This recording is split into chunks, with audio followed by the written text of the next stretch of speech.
My name is Stoyan Valkov. Some people know me as Choco, but that doesn't matter at all. For years, I have been exploring reality for one single reason: to remember who I am beyond the illusion.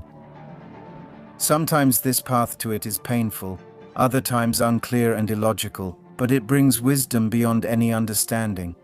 After over 170 episodes, we still call it the hidden reality. Not because there is no evidence, but because we still refuse to dig deep enough within ourselves or prefer to play dumb. This means that we haven't presented it properly, that we haven't conveyed it with a clear enough direction. I created the hidden reality not to give answers, but because I myself was searching. I haven't reached the final truth, because every truth is a half-truth. Now many others are joining this path. For them, I am one of many conduits of knowledge, and for the rest, a face on the screen. But for the reality that is created through thought, I am something else. Welcome back to the hidden reality.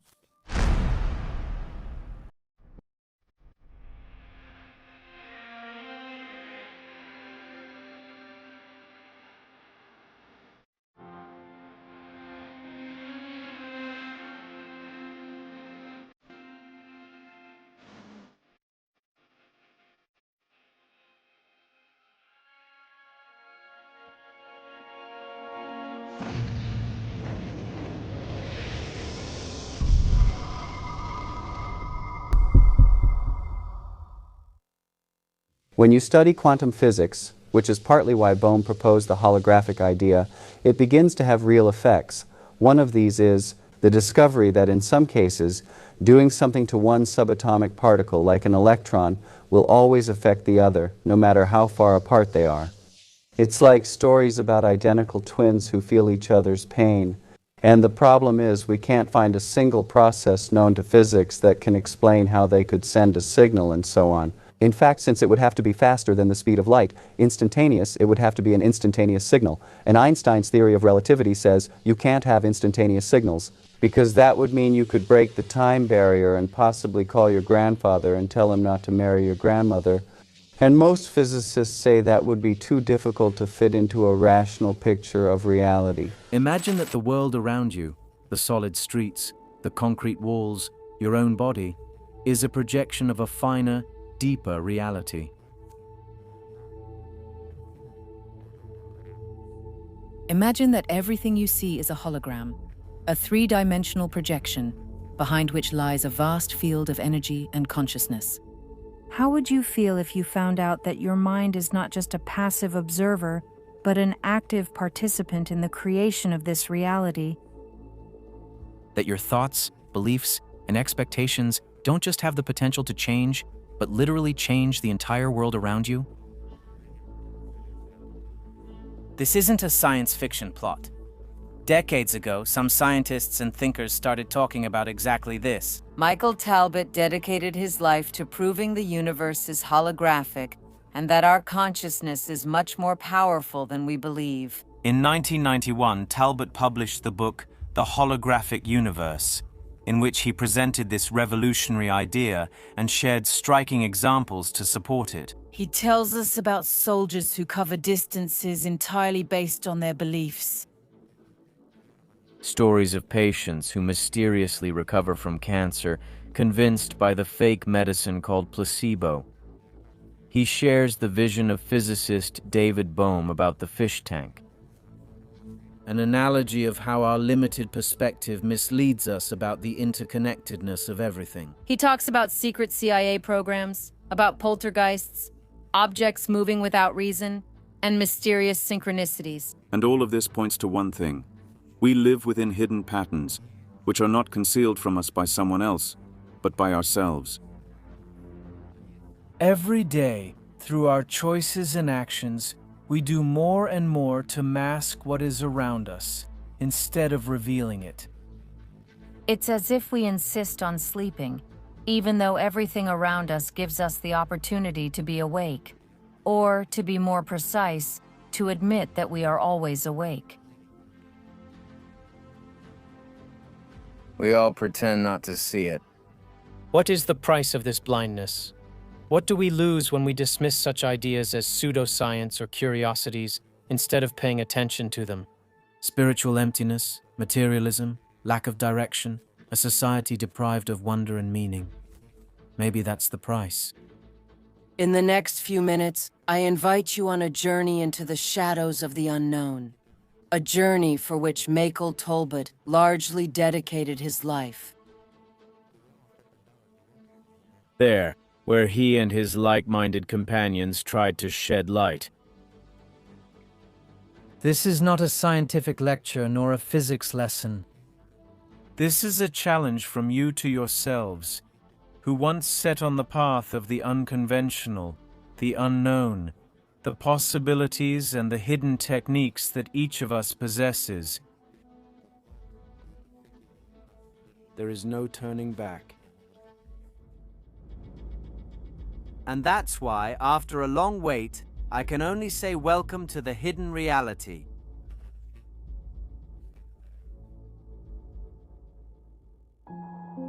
I used to think I had moved on from this format since I'd already said everything I wanted to. But every week I have the opportunity to meet many of you. I have the opportunity, and I continue to read all the comments, to reply to most of them, to read all the emails, to have discussions, Regardless of whether it's in our membership or openly.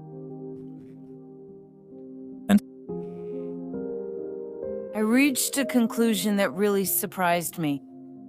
It turned out that apparently after 170 episodes of Skritata Realnost, over 30 of Zajednoza Edno, and 3 seasons of Izledovateli na Realnosta, The main message that I have been trying to convey for so long apparently hasn't gotten through, and it is...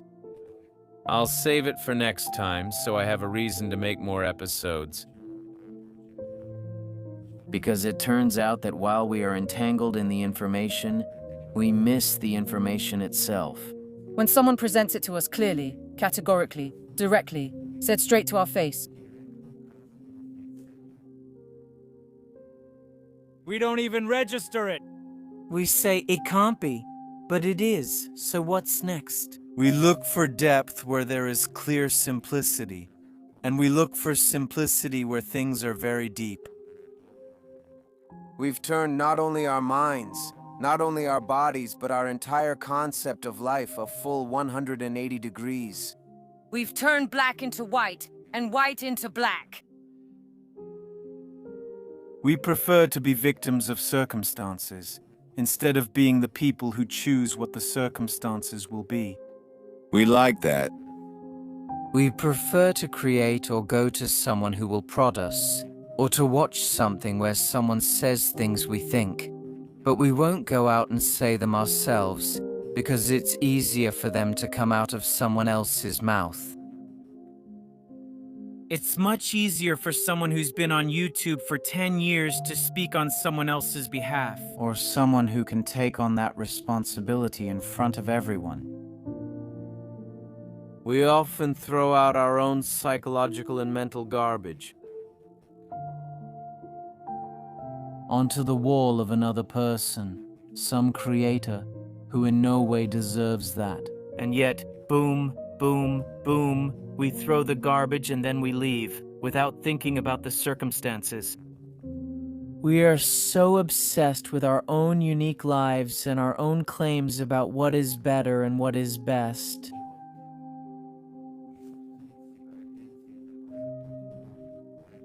And of course, that's what I'll choose. That we've become so separated from the fact that we've never actually been divided people. Every single one of our actions is connected to every other action in the universe. And even though I've prepared a unique material for you, right now I'm consciously making this introduction because for over 8 months or so, there hasn't been an episode of Skritata Realnost. I thought we finished this. Until I see people who claim they've been following what we do for years. And the main concept still hasn't been understood, even though it's said every time.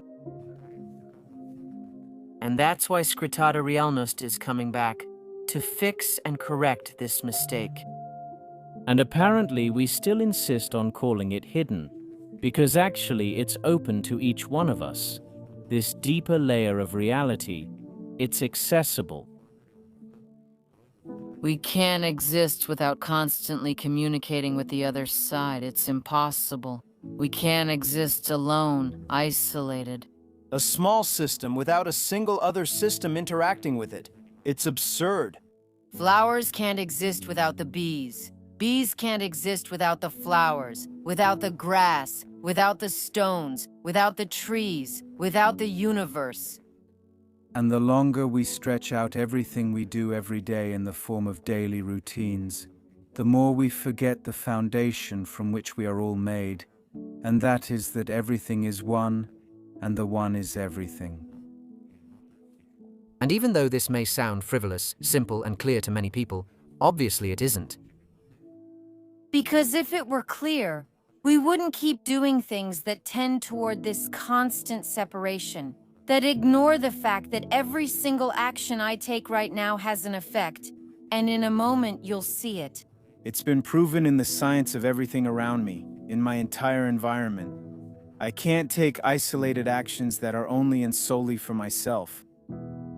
Even if I wanted to, I can't do it. Do you understand? I might think that I'm doing it just for myself, and that I'm choosing it only because I decided so. But it always has a reaction in your personal environment. How much time do we need to realize this? How many episodes and examples will it take for us to realize the simple fact that we are all connected? Maybe we'll have this conversation on episode number 1000. If you understood, great. If not, enjoy exploring. Let's move on. Thanks for listening and sorry for the detour. What does a holographic universe mean? In short, it's the idea that reality is structured like a hologram, with each part containing information about the whole. The idea originates from the work of two scientists in the 1970s. Physicist David Bohm, once a protege of Einstein, noticed that at the subatomic level, matter behaves strangely. Particles seem to be connected to each other, regardless of distance. At the same time, neurophysiologist Carl Pribram concluded that the brain also works on a holographic principle when storing memories, independently of each other. Bohm and Pribram propose a bold hypothesis. Mind and matter are parts of a whole, organized like a hologram. Holograms, as we know, have the amazing property that if you divide them into many small parts, each part contains information about the whole. Although it's a bit less clear, a bit more blurred. For example, if a holographic image of a rose is recorded on a photographic plate, when you illuminate it with a laser, you get a three-dimensional rose. When we cut the plate in two and light each half separately, we see the whole rose from each half. Not half, but a blurrier complete image. In other words, we see the whole picture in the small piece. In the words of the poet William Blake, to see the world in a grain of sand. This is exactly what the holographic principle says. Each small part of reality holds the imprint of the entire universe. The part contains the whole, and the whole is within the part. No systems in the universe are isolated. For us, in plain language, this means that the visible, solid, tangible universe may be just one level of manifestation. Like a hologram, there are two layers: the visible 3D image and hidden interference waves. Reality works the same way. Let's refer to them as two main layers. One is the physical layer, the world of separate objects, chairs, trees, our bodies, which we perceive with our everyday senses. The other is deep beneath the surface, or you could say it's all around us. This is the ocean of energy and information from which everything originates. At this fundamental level, separation simply doesn't exist. There are only additions and transitions. One flows into the other, one transmutes into the other. It temporarily takes on a different state on the surface, but at its core, it remains the same light, energy, vibration. All points in time and space can turn out to be connected, as if they are different projections of a deeper reality. This idea is as beautiful as it is difficult to understand. It goes against our intuition, against what we see. How is it possible for this to exist if I can't see it, can't touch it? Where is it? I want to hear it. Certainly it contradicts what we've learned, that we're separate, confined to bodies, in an indifferent, mechanical universe. But if the holographic model is correct, then at its core the universe is unified and consciousness plays a key role in it.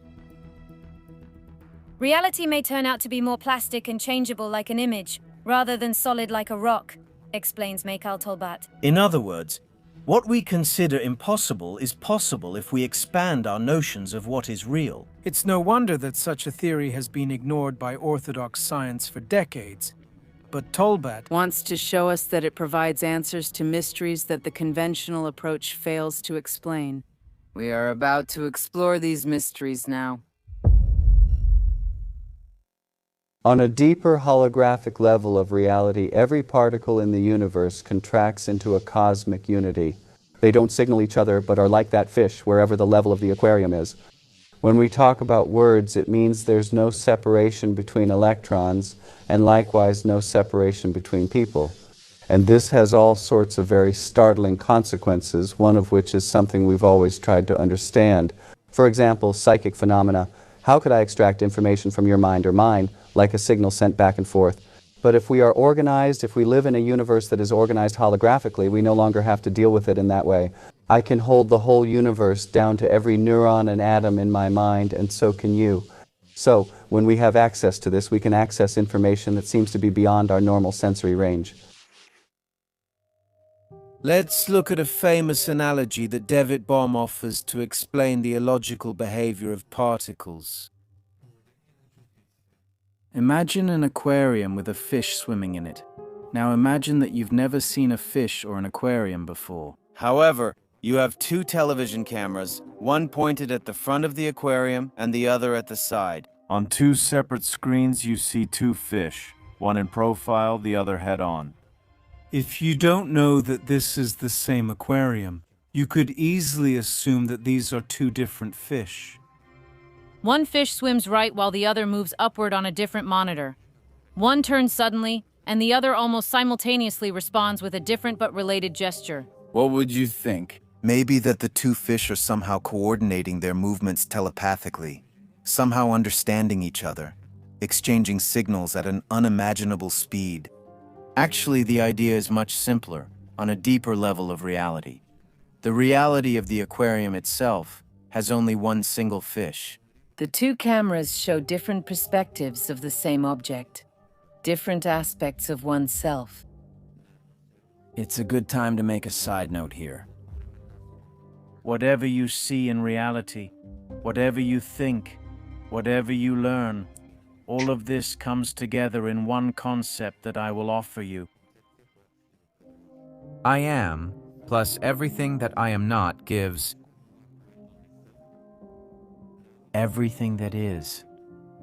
I am is what I know so far, plus everything that I do not know is I, which I am not. I, in a much broader perspective, in something much greater than what our brain can imagine, gives the whole infinite potential. Bohm states that quantum particles act connected, even when no clear reason exists. Why? They don't need to send each other any mysterious signals. They simply have never been separated. For us, who only see the screens of our limited observation, photons or electrons appear as separate objects, sometimes mysteriously synchronized, matched, but on a deeper level, like that of the aquarium, for example. They are parts of a whole different manifestations of a single source. In everyday life. Very often we say, well, how did those two fit together? Is it because of the years or the identification number? Or, look, those two are on the same wavelength. Or, we're on the same wavelength with you. This is an incredible coincidence. How did this happen to you exactly? This only ever happens to me. You must be the only one. Isolated from everyone. The others aren't part of this wholeness and don't have these coincidences. That's how we sound. Through the holographic idea, these things were never separate. In the universe's big aquarium, they've always been connected. As odd as it seems, this again reveals flaws in the official worldview. These cracks, holes in the fabric of reality, often appear under one condition. We can observe them, we can notice them. When we focus and pay attention to where our focus goes, that's the real focus. Where is our focus?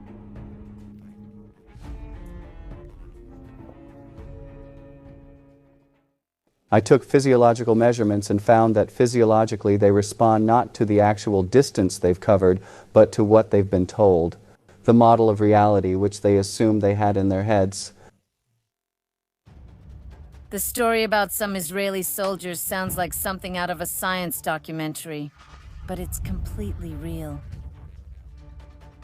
Psychologist Shlomo Bresnitz from the Hebrew University in Jerusalem decided to test how expectations affect physical endurance, or in other words, how beliefs influence physical reality. He split the soldiers into groups and assigned them to march 40 kilometers in the desert, but gave each group different information. To some he said, "You have covered 30 kilometers, you have 10 more to go." To others he announced, "The route is a total of 60 kilometers, even though it was actually 40. To a third group, He gave no guidance at all, neither how much they had covered, nor how much was left. The result? Exactly as you might expect. The soldiers' bodies react to what they believe to be true, not to the actual distance. Bresnitz measures the levels of the stress hormone cortisol in the soldiers' blood and finds that they correspond not to the actual kilometers walked, but to the soldiers' belief about how much farther they have to go. In other words, their bodies become exhausted or mobilized according to their minds, not according to reality. Those who believed that the end was near showed physiological signs of relief and lower stress, even though they had walked just as far. Those who thought they still had a long way to go showed increased stress and fatigue, even when they had already covered most of the distance. Imagine it. You can feel it. And every one of us has felt it. You don't have to be a soldier or walk in desert terrain. When you go for a walk, in Plovdiv, there's a rowing base. At the rowing base, with the clear intention to run and go around it, to go around it 3 times, you subconsciously program yourself to keep asking how much is left until it's over, whether to reach your goal or reward yourself. Or, "Oh, I made it today too." When someone suggests, "Come on, let's just go for a walk." It doesn't matter where. The topic of conversation is the more important part. You might even walk 2 blocks, and at some point... It was right here. Which one is true? Thirst, pulse, adrenaline, all the biochemical reactions in the body are dictated by the soldier's beliefs, not by the distance beneath his feet. This story is remarkable because it makes us wonder to what extent, in our daily lives, we react not to what is, but to what we think is. How much of our fatigue, pain, and even illnesses are connected to the state of our consciousness, to our convictions and beliefs?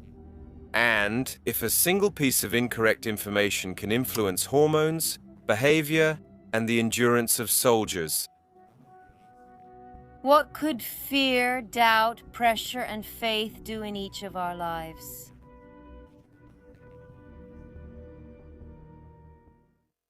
The man's tumors vanished from his body faster than the strongest radiation therapy could have dissolved them. As the doctor described, they melted like snowballs in a hot oven. There is hardly a more dramatic situation demonstrating the power of thought and the mind and their influence on the body than the story of a patient named Wright. That's right. This is described in detail in the book The Holographic Universe by Michael Talbot. The case comes from there, described by the psychologist Dr. Bruno Klopfer in the 50s, and it sounds almost unbelievable. Wright was dying from advanced lymphoma. His body was covered with tumors on his neck, armpits, chest, abdomen, and his liver and spleen were enlarged. His pleural cavity was filling daily with more than 2 liters of fluid, which the doctors had to drain so he could even breathe. He was so weak that he could barely get out of bed and had no hope of survival. But despite all of this, he did not want to die. Of course. He heard about an experimental new drug called Krebiozin, which was rumored to work miracles for cancer. He insisted so much that he convinced his doctor to give it to him. Even though the drug was only given to patients with a prognosis of at least 3 months to live. The doctor gave him a Krebiozin injection on Friday, without much hope. In fact, he thought that Wright wouldn't even make it to Monday. But on Monday, something amazing happened. The doctor found the patient not only alive, but full of energy and smiling.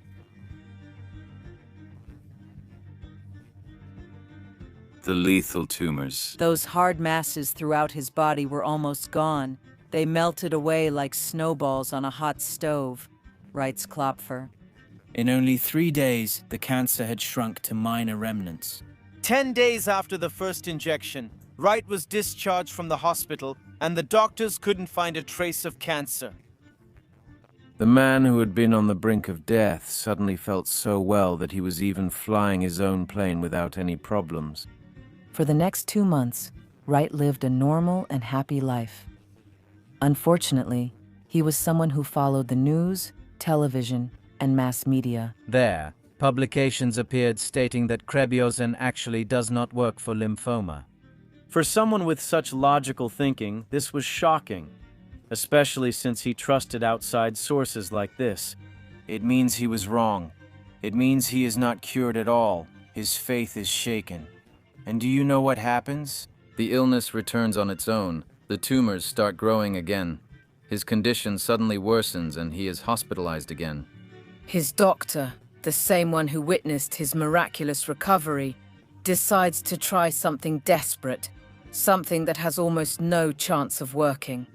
He tells the patient that he lies to him. More precisely, that there is a higher quality, super-enhanced version of Krebiozin that he will use to treat him. Actually, the new super-effective dose is just water. To make it more convincing, the doctor stages a complex procedure, then solemnly injects Wright with the placebo. The result is phenomenal. The tumors seem to melt away. Suddenly, all at once, everything disappears. The accumulated fluid vanishes. Wright improves rapidly. Soon he's back on his feet, with no symptoms of the disease. For the next few months, his life returns to normal. Until the American Medical Association finally officially announces that comprehensive trials of Krebiozin show zero effectiveness. In other words, the drug is completely useless against cancer. This time, Wright's faith is shattered, and it's as if his body hears the verdict. The cancer returns with aggressive force, and just 2 days after the news is published, Wright dies. A tragic story, but what a powerful message it carries, right? It wasn't the drug that cured Wright. It was his mind, his permission to believe that he was okay, that he was healthy, that he was happy, that he was a free man. That he claimed he didn't need any of it, even though he actually did at that moment. It turned out that the salt water worked just as well as the real miracle drug. When we manage to get around our own disbelief, to mobilize our vital forces within us, we can achieve the impossible, even make tumors disappear overnight. How many cases like this will we need before we allow ourselves to ask the question, what exactly is the so-called placebo effect? What does it mean? What is its significance? Why does it work? The fact is that throughout the centuries in medicine, there have constantly been miraculous therapies, from drinking lizard blood to electric belts and all sorts of things, that later turned out to be useless. But as long as people believed in them, they had a real effect. It's as if our own mind inherently holds the key to healing, a key that works once we give it permission through belief. For materialistic science, this is a paradox, even a scandal, but it's a fact supported by countless examples. How often do you think about this true, natural inner strength of yours? And how often, Whether because of subconscious habits, collective beliefs, or simply because that's what we believe and insist it should be. We attribute it to external miracle workers, to chance, to coincidences, to fate, to events that just happen to align conveniently.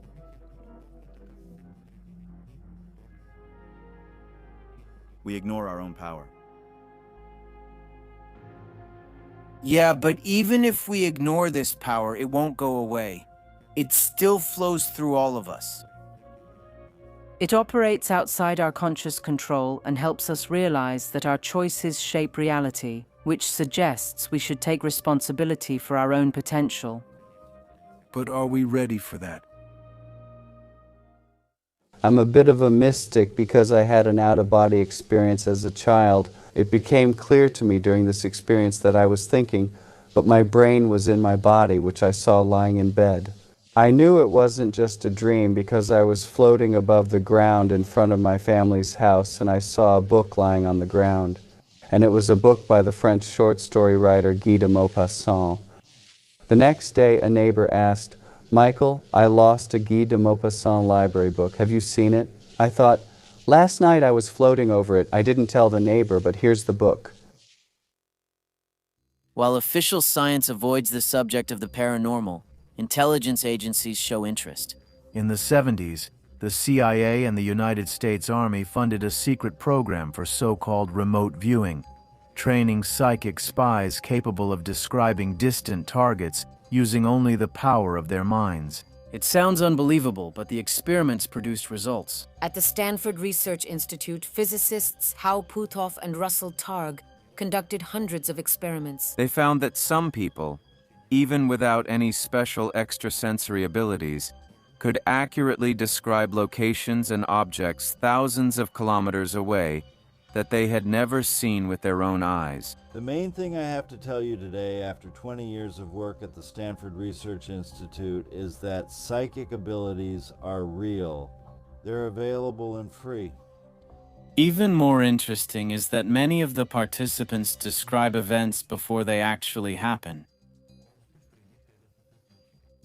This suggests our mind draws information not only from the past, but also from the future. Because that place or space that the mind connects to, when we allow it to enter such states of meditation, remote viewing, channeling, regression, or progression, is actually that place where there is no past or future. Past and future intertwine into one eternal now. In fact, there is always now. And thanks to the stretching of this whole moment, we have the barrier, the barriers, the frames called past and future. It can be said that when we are in these states, we are actually the most ourselves. We are actually the most in the now. We actually lose the sense of linearity, and then we enter that field where time tends toward infinity. All information is present and accessible now. The faster, of course, we apply filtering and logic, the more distant and blurred the interpretations of the information that has become. Otherwise, in science, this phenomenon is called precognition. Skeptics, of course, question these claims, but the results are being reproduced elsewhere as well. At Princeton University, The researchers Robert John and Brenda Dunn repeat numerous experiments on remote viewing and document statistically significant accuracy in predicting targets, with about 62% success in over 300 trials, whereas chance would give 50%. How is all this possible?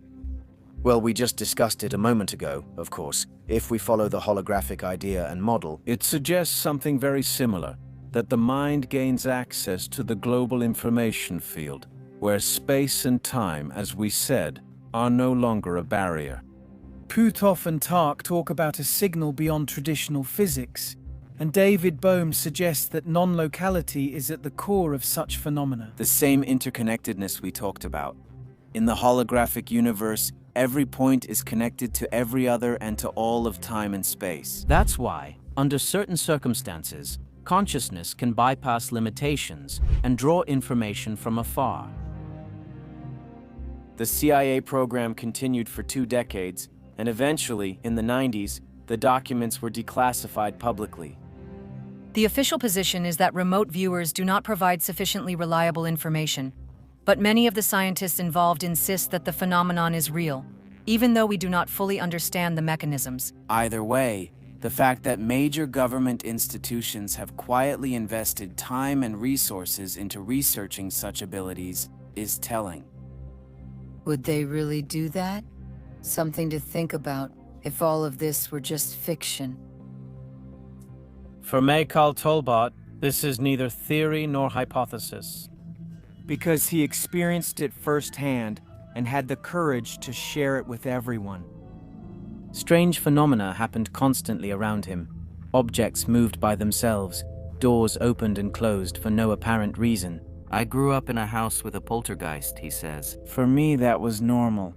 I had to learn that it wasn't normal, and that was very painful. It was only when he grew up that he realized such things were shocking and impossible for other people. Phenomena like poltergeists are considered a manifestation of psychokinesis, the ability of the mind to directly influence matter. Moving objects out of nowhere, bending spoons with the mind, stopping clocks. These are all examples from parapsychology, but conventional science rejects them or explains them as tricks. But let's look at the question through the lens of the holographic universe.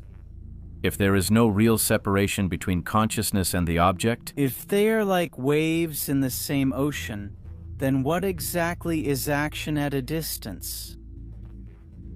Talbot, quoting David Bohm, says we may be mistaken even in how we pose the question. We usually ask what kind of energy comes out of the brain to move the object, as if the mind has to send some kind of force through space. But if the mind and the object are already connected, there's no need for anything to travel. They're already part of the same indivisible whole. let me repeat that. We usually ask what kind of energy comes out of the brain, meaning, what should I direct, what force, so it gets there, so that thing happens. The holographic concept says, if the mind and the object are already connected, there's nothing to direct. On a deeper level, they are already connected, meaning there is already a link. We just need to discover it. We are connected to this object without boundaries, forming a continuum, like the patterns of a carpet, says Talbot. To move an object in such a case may simply be an act of resonance, to realize your unity with it, and for the pattern of your thought to synchronize with the pattern of matter. Instead of imagining all this as some kind of phenomena, psychokinesis as a beam that needs to be emitted from a person's forehead. We can think of it as a dance, as a movement of thought, of energy, and as a game of hide and seek. We just need to find the connection. Once we find the connection, it will reveal itself on its own. If we accept this explanation, psychokinesis still remains elusive in labs. A poltergeist can't be summoned at will, and paranormal events aren't easily repeatable in experiments. This is why many scientists refuse to acknowledge them. But Tolbot would ask us, if we live with the conviction that the mind is isolated and powerless, won't we automatically overlook these effects if we close our eyes to such cases, dismissing them as fraud? Aren't we depriving ourselves of the opportunity to learn more about consciousness? And here we come to yet another subtle psychological moment that is collective for all of us. And you may agree with me, or you may not, of course, that's your right. But it's much more convenient to mock the idea of some tables moving on their own, some candles falling, or levitating objects. Rather than really asking ourselves what that would have meant, not just for us, but for everyone. If our thoughts really have power beyond our skulls, would our worldview change? Well, yes, we would have to part ways with some people and acquaintances to state our interests, to be honest. Could this be what's behind every act of slander, judgment, and empty criticism? Would we be able to feel like such helpless victims of circumstances if everything had already been given to us? What power do we have if before that Let's assume that all of this was subconscious and locked away, but when it becomes available as information and is already everywhere, I mean, in the 21st century, it really is everywhere in the world. Right now, there are so many information channels around the world that even 24 hours wouldn't be enough just to watch all the current updates on this topic. The boundaries between psyche, physics, psychology, biology, and chemistry are very blurred, and, on a deeper level, essentially the same. And if all of this is constantly being presented to us from different sources, and we've already seen it, we've already noticed it, then we can't keep making excuses that all of this is happening to us on a subconscious level and we don't understand it. On the contrary, we're simply making a choice to pretend that this isn't part of our lives. And it's precisely thanks to the principles that operate in this information that it's not part of your life. Exactly because that's how it works. Because whatever I emit, that's what I'll receive. Because whatever I invest, that's what I'll find. Because whatever I think, that's what will happen. And if I think that none of this is necessary for me, if I believe that there's no benefit for me or for those around me, it's only natural that everything around me will reflect that, and I'll start to see less and less of it. Think about the last time you were interested in the third league of horse racing and team number 14 in the rankings.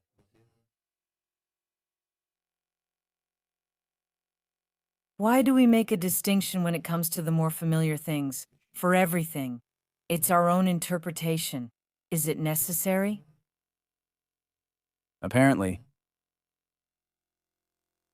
Maybe I hold the entire universe, every neuron, cell, atom, electron in my mind, and so do you. With access to that, we can obtain information beyond our usual senses. In daily life, we all encounter odd coincidences, thinking of an old friend who then calls, or repeatedly noticing the same number. When we experience something meaningful, we come across information just when we need it. Most often, we just smile and move on. Wow, how cool. We've started saying that. And also, look at this synchronicity. Look at this synchronization. But all of this has a history. Carl Jung believed that some coincidences are too significant to be random. He called them synchronicities, connected by meaning, not by cause and effect. His definition: coincidences that are so unusual and psychologically significant that they can hardly be attributed to chance. Michael Talbot himself experienced similar mysterious synchronicities. Once, in January 1983, while doing his morning exercises, he accidentally turned on the television on some kind of game show. They ask a question, but he isn't really listening, until he suddenly feels the words Buffalo Bill spontaneously come out of his mouth. Without even understanding why he's saying it. He checks, and it turns out that the question was under what name William Frederick Cody, the real name of the showman Buffalo Bill, is known. Talbot ignores the coincidence and continues his day, barely noticing it. A few hours later, he gets a phone call from a friend who asks him if he knows anything about a dispute between friends. Whether the last words of the actor John Barrymore were, "Aren't you the legitimate son of Buffalo Bill?" Talbot is amazed. Buffalo Bill pops up out of nowhere for the second time, but the best is yet to come. Later that day, the mailman brings him the latest issue of Smithsonian Magazine, and one of the leading articles. Inside is titled, "Guess What? The last of the great scouts has returned." An article about Buffalo Bill. 3 separate appearances of Buffalo Bill in a single day, without any apparent or adequate reason. What are the odds? Carl Jung would say that chance has no place here. When such motifs and images coincide in this way, there is something in common, hidden beneath the surface. He himself describes a famous case. His patient was telling him about a dream involving a golden scarab, a beetle. At that moment, there was a tapping at the window, and Jung saw a large golden-green beetle outside. A creature similar to a scarab. He let the insect in, and this synchronistic symbol shattered the woman's excessive rationalism, unlocking progress in her therapy. It's hard to take such stories literally, But nevertheless, they happen precisely so that we allow ourselves to accept them more and more often in our lives. The identical numbers 11, 11, 12, 12, 13, 13, 18, 18, by the way, that just happened a moment ago. I would like to add something. This opportunity to see all of this, to observe it. It is not achieved, it is not attained after we do something, for someone to approve of us, for someone to grant it to us. No, guys, we simply carry it within us, and you could say that we disable the mechanisms that stop it from working, since on a deeper level, it's always active. But our ability to constantly distract ourselves with all sorts of things takes us away from exactly those little birds that are always around us. Here's a call to each of you. After noticing these synchronicities, the next question is, so what? What do you do with the idea that all of this is being hinted to you? And is it being hinted to you by chance? As you saw, it's probably connected to your specific choice. It's probably connected to a specific hesitation. It's probably connected to a specific person around you. It's probably connected to a specific idea that you are currently exploring. Ask yourself these questions and you will find another meaning in the specific synchronicities. Whether we call it a sign of fate or a play of chance depends on our point of view. In the end, how we phrase it doesn't matter at all. But if we always choose to deny the meaning, won't we miss the chance to realize that there is another, deeper layer of reality? The stories we looked at, and many of them have been known, I was going to say for decades, I was going to say since the last century, they have been known for as long as we have existed. They have been known since the dawn of human civilization. They have been whispered and told across generations among kings and rulers and their priests, without whom they could not lead their armies. Because thanks to the priests, thanks to the ascetics, thanks to the shamans, thanks to the oracles, they had the opportunity to look ahead in order to warn. Should I pull back my army now? Should I send this group of archers forward? And in general, what should my next move be in this reality of mine called an empire? Back then, things were different. Now everything has changed. And despite all these arrows on the fabric and on this web of infinity, we...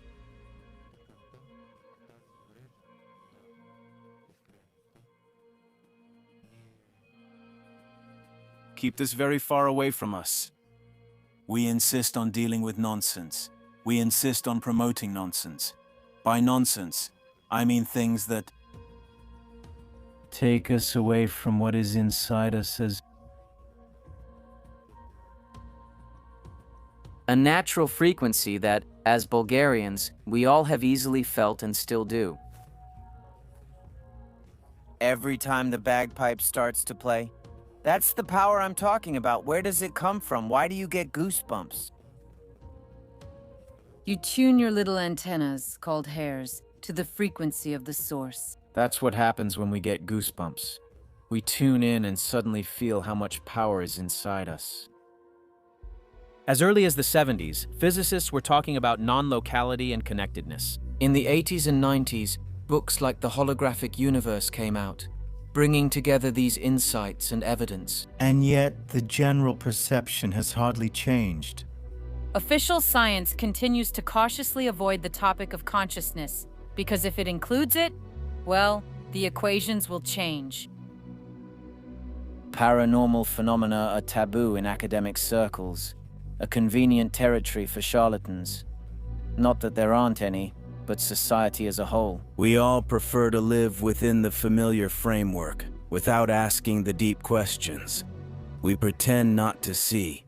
Humanity as a collective prefers to close its eyes to anything that might shake its reality, because subconsciously, it knows that its inner drive is toward development, because if it allows itself to be shaken, it will simply never be the same again. And here is perhaps our biggest misunderstanding, because we think about it and hold on to it. That always after such a crack, something very bad and very critical follows. How many years have we received information? And somehow there's a layer that is more apocalyptic, that all of this will end, and it will happen in a very destructive way. And this is done by movies as well. And all of this, of course, if we allow ourselves to accept it in this way, as became clear from the example a moment ago. The idea is that if we allow all of this that we've discussed, first of all, it will be necessary to admit that we've been wrong about fundamental concepts and things. That matter and mind are not separate, that every person carries within themselves a spark from the source. Such ideas alarm religious and scientific authorities because they empower individuals to trust themselves instead of blindly following institutions. It's no coincidence that history knows many examples where this knowledge is first ridiculed or declared heresy. But what is the price of this suppression? If we continue to live as if we are not connected, as if consciousness doesn't matter, we pay with spiritual emptiness. A person who is internally separated feels isolated, deprived of meaning in a dead universe where life is random. We suffer from epidemics of depression, alienation, lack of purpose, and externally, society suffers from endless conflicts and divisions. We see ourselves as separate groups with conflicting interests, leading to fights among ourselves and with nature. We forget what mystics, preachers, teachers, and thinkers have constantly repeated, that everything is one. 21st century science is beginning to reach this conclusion more openly, though cautiously, in its own language. And yet, for us ordinary people, the only thing left is what we can sincerely rely on. What our heart tells us, our feeling. If we sense that everything happening around us can be changed, if we feel there is a way to transform reality, whether by following the principles of reality transurfing, Whether it's by reading ancient teachings, or by not knowing any of this, and simply hearing the sound of a bagpipe. All of these are the same gateways to that indescribable state, which, if we allow ourselves to describe it, is no longer that state. To that power and magic which, with or without our acknowledgement, creates and has never stopped creating. and as long as you continue to see everything around you, it continues to be created every single moment. That power which not only gives life, not only has the ability to take life, but also creates entire worlds. That power which the ancients called hidden, we continue today to shape as a hidden reality. For the simple reason that obviously not all of us are ready to discover it yet. And that's the reason, as I said at the beginning, why these episodes keep coming back. Because obviously we all still have a long way to go together. Maybe the answer is simple, or maybe it's not that simple. Michael Talbot leaves us a legacy, a concept that remained in the shadows in its time, but ideas have a way of waiting for their moment. Today, more than ever, we need an expanded vision of reality. A renewal that is spiritually grounded in understanding, not superstition. Before us, as always, stands the challenge of choice. We can continue to live with our eyes closed, clinging to what is comfortable and familiar, even though it no longer brings us joy or healing. Or we can dare to look beyond, to glimpse the hidden reality that has always been here and has existed as something open. Ultimately, if you think about it, the hidden reality, whether as the title of a series or as a description of the universe, has always been here and has always been accessible to us. But the idea is that it all calls us to personal involvement, because each of us holds the most magical key with the choices we make every single moment. And the idea is not to wait for some guru, some authority, someone whom